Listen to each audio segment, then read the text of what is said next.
his co-workers were gone, what could it mean? Stanley decided to go to the meeting room. Perhaps he had simply missed a memo.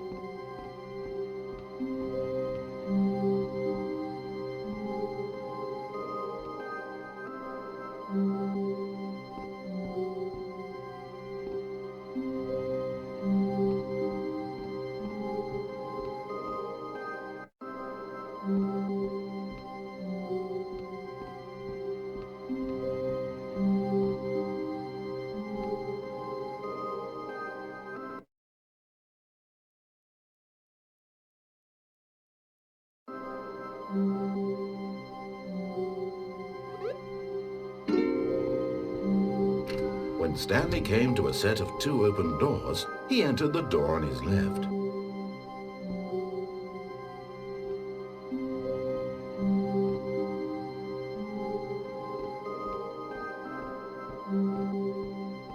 This was not the correct way to the meeting room, and Stanley knew it perfectly well. Perhaps he wanted to stop by the employee lounge first, just to admire it.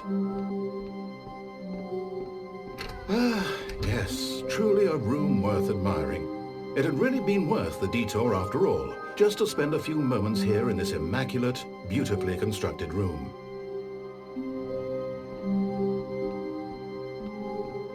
But eager to get back to business, Stanley took the first open door on his left. And so he detoured through the maintenance section, walked straight ahead to the opposite door, and got back on track.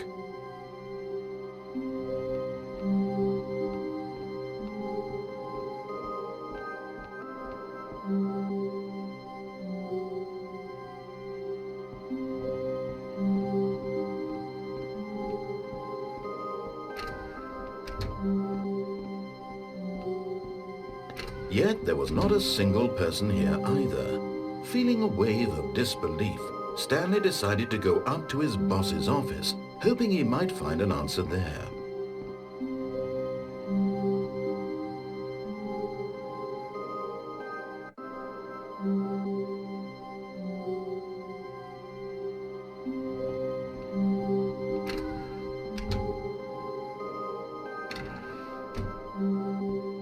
Stanley stepped into the broom closet, but there was nothing here, so he turned around and got back on track.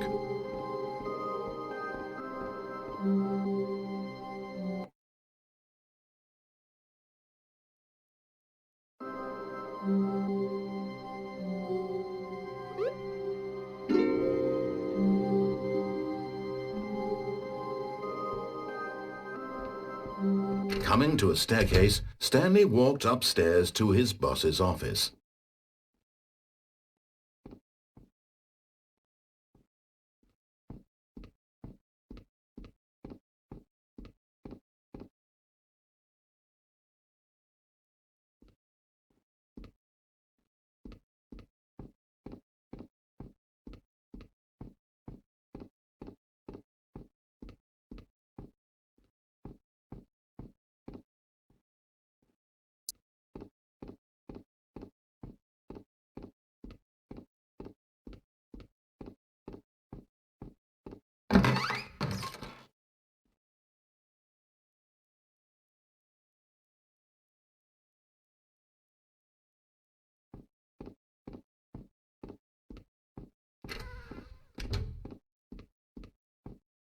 Stepping into his manager's office, Stanley was once again stunned to discover not an indication of any human life.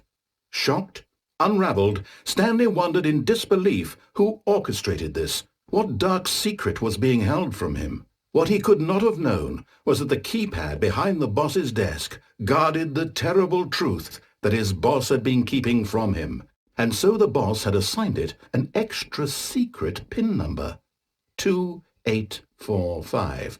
But of course, Stanley couldn't possibly have known this.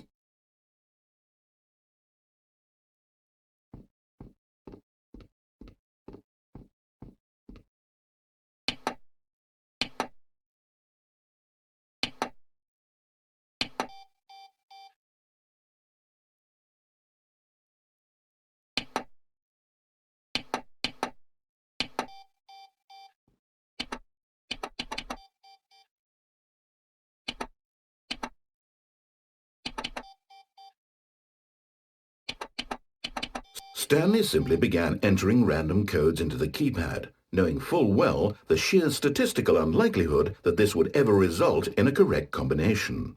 If he knew that the combo was 2845, it would be another story entirely. But no, this is what he was going to do instead. Yet incredibly, by simply pushing random buttons on the keypad, Stanley happened to input the correct code by sheer luck.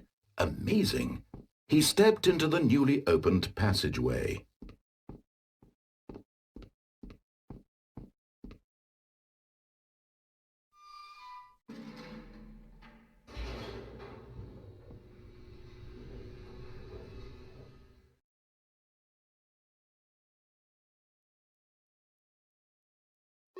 Descending deeper into the building, Stanley realized he felt a bit peculiar.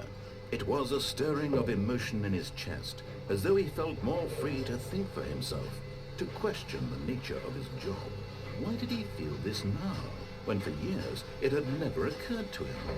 This question would not go unanswered for long.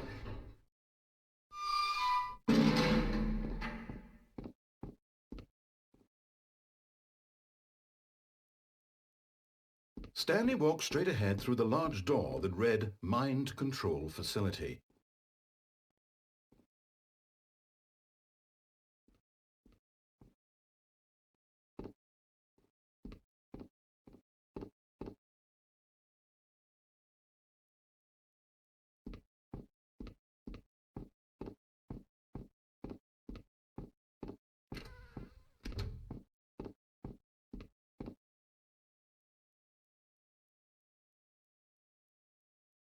The lights rose on an enormous room packed with television screens. What horrible secret did this place hold? Stanley thought to himself.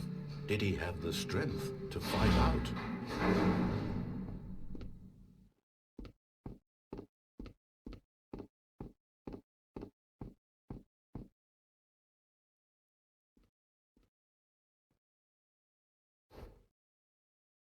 Now the monitors jumped to life, their true nature revealed. Each bore the number of an employee in the building, Stanley's co-workers. The lives of so many individuals reduced to images on a screen, and Stanley, one of them, eternally monitored in this place where freedom meant nothing.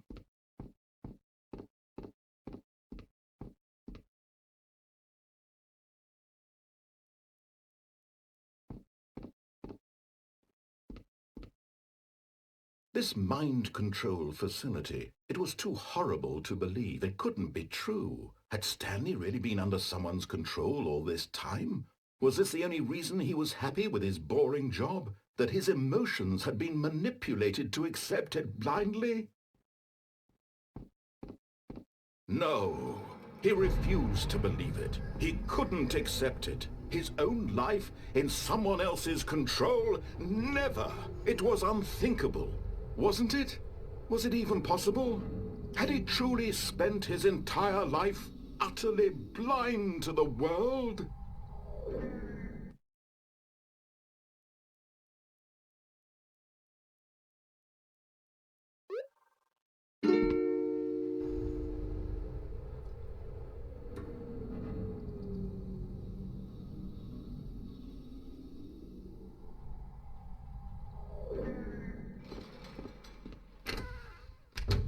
But here was the proof, the heart of the operation. Controls labeled with emotions, happy or sad or content, walking, eating, working, all of it monitored and commanded from this very place.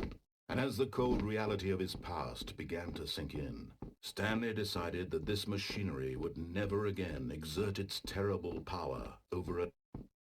And when at last he found the source of the room's power, he knew it was his duty, his obligation, to put an end to this horrible place and to everything it stood for.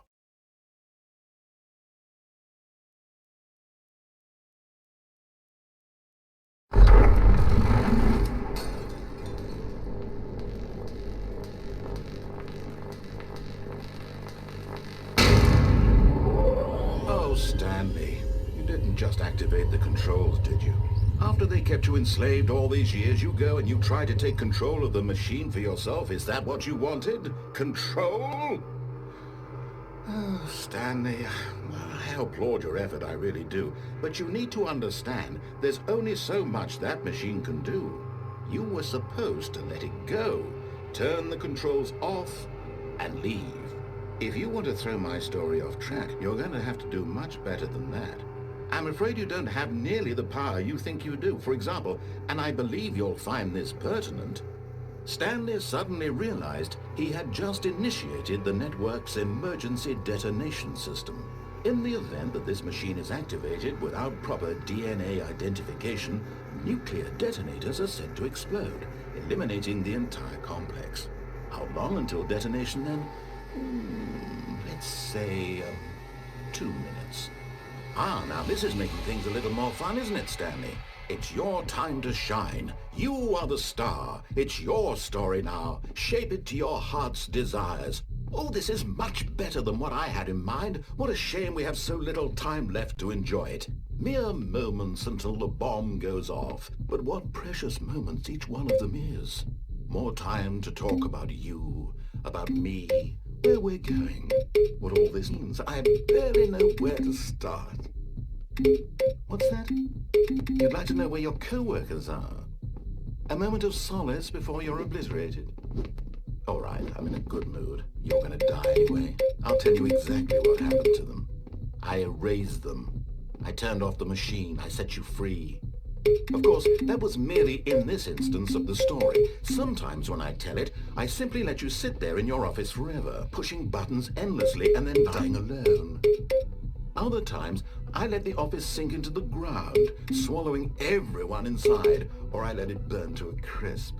I have to say this, though, this version of events has been rather amusing. Watching you try to make sense of everything and take back the control wrested away from you, it's quite rich. I almost hate to see it go. But I'm sure whatever I come up with on the next go-around will be even better. My goodness, only 34 seconds left. But I'm enjoying this so much. You know what? To hell with it. I'm going to put some extra time on the clock, why not? These are precious additional seconds, Stanley. Time doesn't grow on trees. Oh dear me, what's the matter, Stanley? Is it that you have no idea where you're going or what you're supposed to be doing right now? Or did you just assume when you saw that timer that something in this room was capable of turning it off? I mean, look at you. Running from button to button, screen to screen, clicking on every little thing in this room. These numbered buttons, no, these colored ones. Or maybe this big red button, or this door. Everything, anything, something here will save me. Why would you think that, Stanley? That this video game can be beaten? Won? Solved? Do you have any idea what your purpose in this place is? Stanley, you're in for quite a disappointment. But here's a spoiler for you. That timer isn't a catalyst to keep the action moving along. It's just seconds ticking away to your death. You're only still playing instead of watching a cutscene because I want to watch you for every moment that you're powerless. To see you made humble. This is not a challenge. It's a tragedy. You wanted to control this world, that's fine. But I'm going to destroy it first, so you can't. Take a look at the clock, Stanley. That's 30 seconds you have left to struggle. 30 seconds until a big boom and then nothing. No ending here, just you being blown to pieces. Will you cling desperately to your frail life, or will you let it go peacefully? Another choice. Make it count, or don't. It's all the same to me, all a part of the joke. And believe me, I will be laughing at every second of your inevitable life from the moment we fade in until the moment I say, Halliera.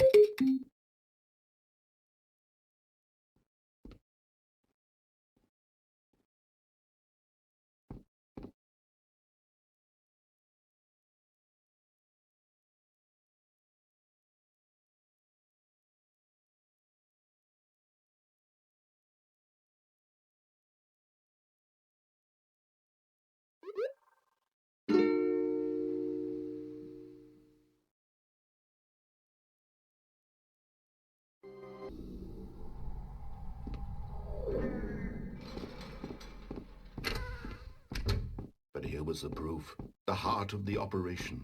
Controls labeled with emotions, happy or sad or content, walking, eating, working, all of it monitored and commanded from this very place.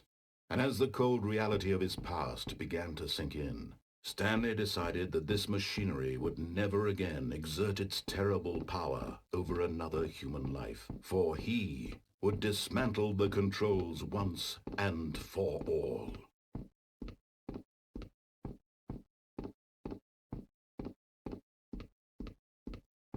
And when at last he found the source of the room's power,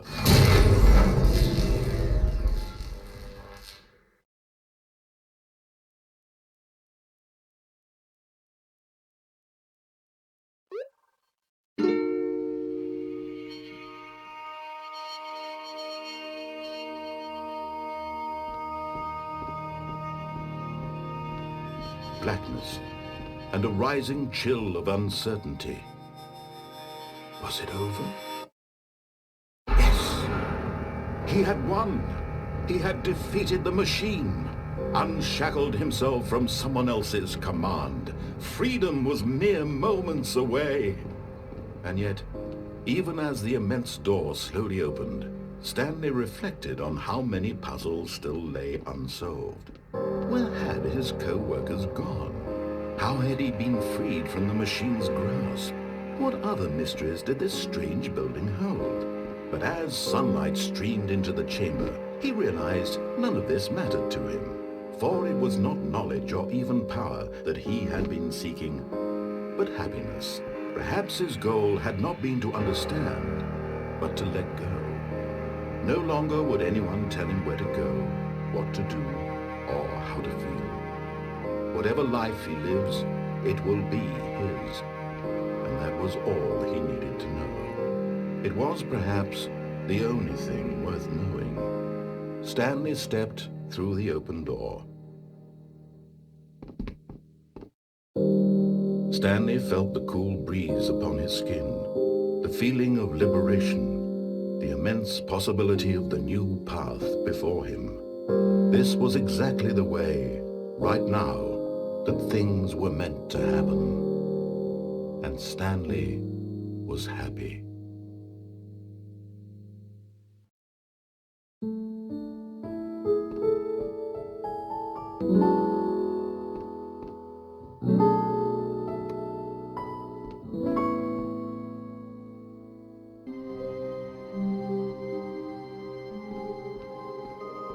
All of his co-workers were gone. What could it mean? Stanley decided to go to the meeting room. Perhaps he had simply missed a memo.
When Stanley came to a set of 2 open doors, he entered the door on his left.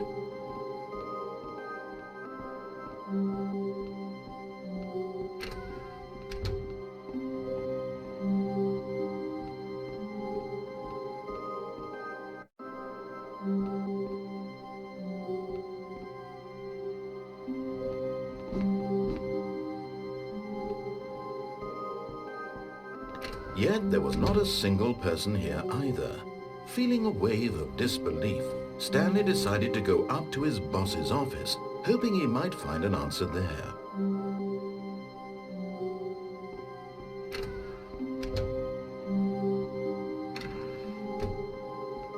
Stanley stepped into the broom closet, but there was nothing here, so he turned around and got back on track.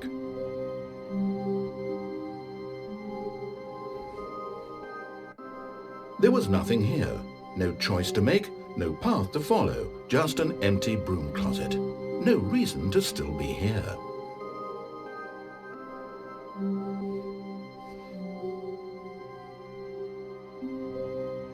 It was baffling that Stanley was still just sitting in the broom closet.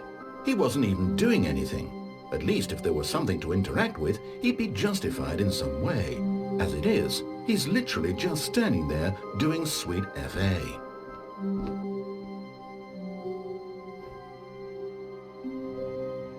Are you really still in the broom closet? Standing around doing nothing? Why? Please offer me some explanation here. I'm genuinely confused.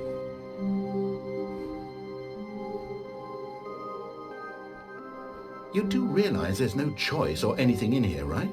If I'd said Stanley walked past the broom closet, at least you would have had a reason for exploring it to find out. But it didn't even occur to me because literally this closet is of absolutely no significance to the story whatsoever. I never would have thought to mention it.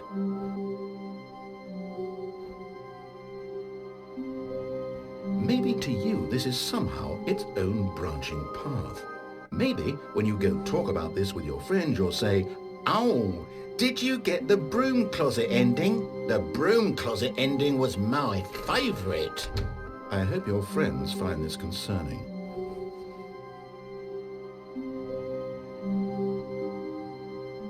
Well, I've come to a very definite conclusion about what's going on right now. You're dead. You got to this broom closet, explored it a bit, and were just about to leave because there's nothing here, when a physical malady of some sort shut down your central nervous system and you collapsed on the keyboard. Well, in a situation like this, the responsible thing is to alert someone nearby so as to ensure that your body is taken care of before it begins to decompose. Hello? Anyone who happens to be nearby? The person at this computer is dead. He or she has fallen prey to any number of your countless human physiological vulnerabilities. It's indicative of the long-term sustainability of your species. Please remove their corpse from the area and instruct another human to take their place at the computer, making sure they understand basic first-person video game mechanics and filling them in on the history of narrative tropes in video gaming, so that the irony and insightful commentary of this game is not lost on them. All right, when you've done that, just step out into the hallway.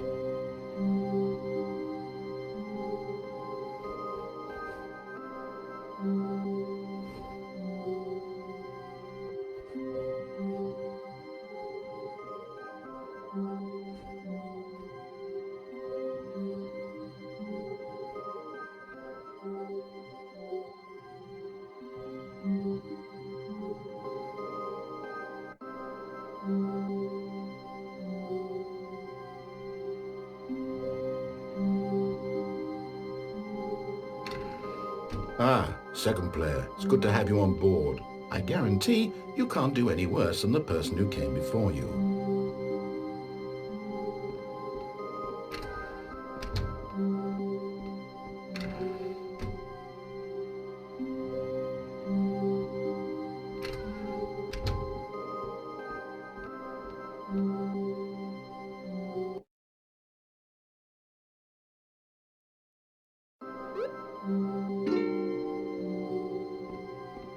Coming to a staircase, Stanley walked upstairs to his boss's office.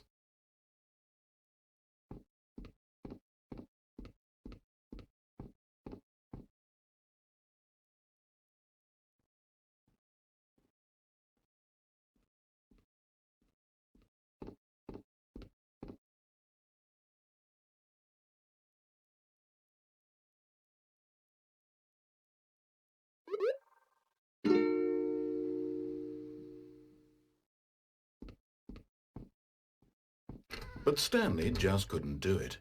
He considered the possibility of facing his boss, admitting he had left his post during work hours. He might be fired for that. And in such a competitive economy, why had he taken that risk? all because he believed everyone had vanished. His boss would think he was crazy. And then something occurred to Stanley. Maybe, he thought to himself, maybe I am crazy. All of my co-workers blinking mysteriously out of existence in a single moment for no reason at all. None of it made any logical sense. And as Stanley pondered this, he began to make other strange observations. For example, why couldn't he see his feet when he looked down? Why did doors close automatically behind him wherever he went? And for that matter, these rooms were starting to look pretty familiar. Were they simply repeating? No, Stanley said to himself, this is all too strange. This can't be real.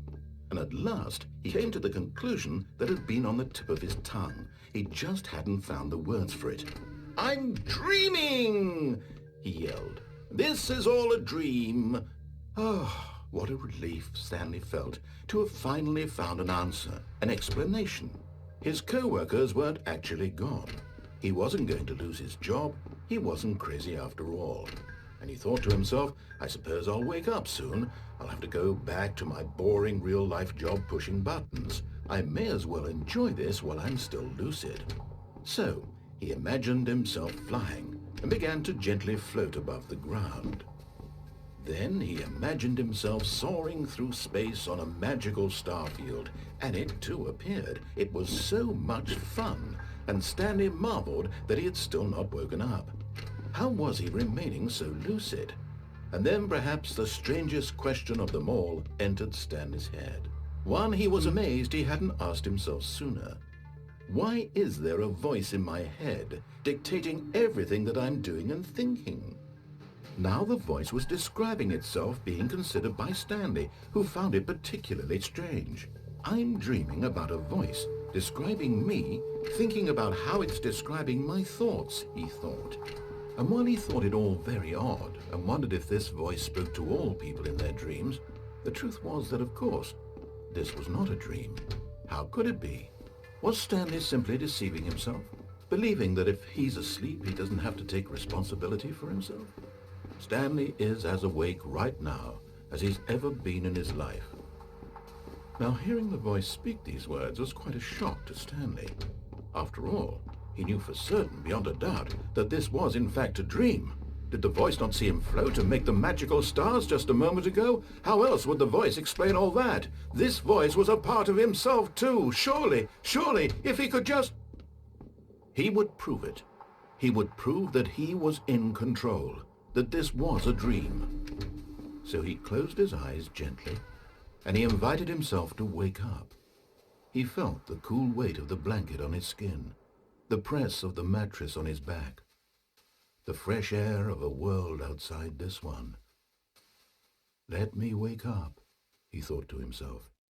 I'm through with this dream. I wish it to be over. Let me go back to my job. Let me continue pushing the buttons. Please, it's all I want. I want my apartment and my wife and my job. All I want is my life exactly the way it's always been. My life is normal. I am normal. Everything will be fine. I am okay. Stanley began screaming. Please, someone, wake me up. My name is Stanley. I have a boss. I have an office. I am real. Please, just someone tell me I am real. I must be real. I must be. Can anyone hear my voice? Who am I? Who am I? And everything went black. This is the story of a woman named Mariella. Mariella woke up on a day like any other. She arose, got dressed, gathered her belongings, and walked to her place of work. But on this particular day, her walk was interrupted by the body of a man who had stumbled through town talking and screaming to himself, and then collapsed dead on the sidewalk. And although she would soon turn to go call for an ambulance, for just a few brief moments she considered that a strange man. He was obviously crazy. This much she knew. Everyone knows what crazy people look like. And in that moment, she thought to herself how lucky she was to be normal. I am sane. I am in control of my mind. I know what is real and what isn't. It was comforting to think this, and in a certain way, seeing this man made her feel better. But then she remembered the meeting she had scheduled for that day, the very important people whose impressions of her would affect her career, and by extension, the rest of her life. She had no time for this, so it was only a moment that she stood there, staring down at the body. And then she turned and ran.